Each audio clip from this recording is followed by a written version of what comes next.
आणि भारत पाकिस्तान क्रिकेट सामना जो हाय व्होल्टेज ड्रामा म्हणून ओळखला जातो, जो दुबईमध्ये सामना होतो, याचे पडसाद इथे महाराष्ट्रात देखील उमटलेले पाहायला मिळालेले होते। ठाकरेंची शिवसेना आक्रमक झालेली होती आणि ठाकरेंच्या शिवसेनेकडून आज राज्यभरामध्ये विविध ठिकाणी आंदोलन करण्यात आलेलं होतं। माझा कुंकू माझा देश असं आशय घेऊन त्यांनी पंतप्रधान नरेंद्र मोदींना कुंकू अर्थात सिंदूर हे पाठवून देऊन या सगळ्याचा निषेध व्यक्त केलेला आहे।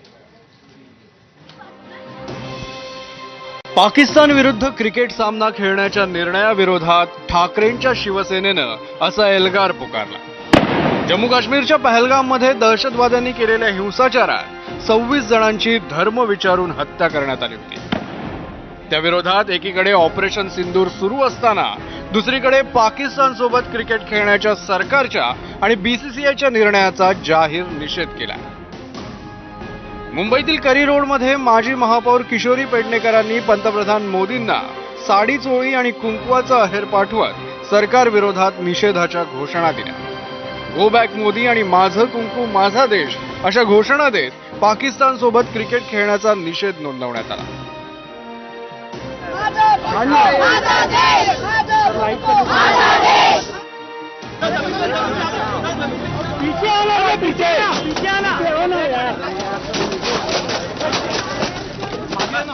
क्रिकेट से बैर नहीं, पाकिस्तान की खैर नहीं अशा घोषणा देत आंदोलकांनी हातात बॅट घेऊन सरकारचा निषेध केला।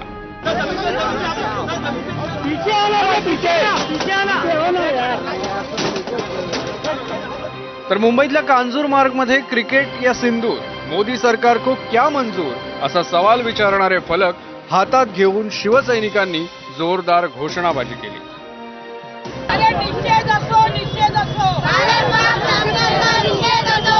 तर विलेपार्लेमध्येही ठाकरेंच्या शिवसेनेकडून जोरदार घोषणाबाजी करत पाकिस्तान सोबत क्रिकेट खेळण्याचा निषेध नोंदवण्यात आला। पुण्यातील आंदोलक महिलांनी एकमेकांना कुंकू लावत सरकारचा निषेध केला।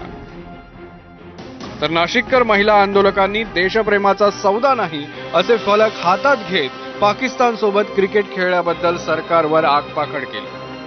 तर कोल्हापूरकर आंदोलकांनी शिवसेना प्रमुख बाळासाहेबांची आठवण करून देत बाळासाहेब ठाकरे आणि पंतप्रधान मोदी यांच्यातला फरक दाखवणारे फलक हातात घेत आंदोलन केलं। छत्रपती संभाजीनगरमध्येही अंबादास दानवेंच्या उपस्थितीत एका पेटीत सिंदूरच्या म्हणजेच कुंकवाच्या डब्या जमा करत आंदोलकांनी सरकारचा निषेध केला।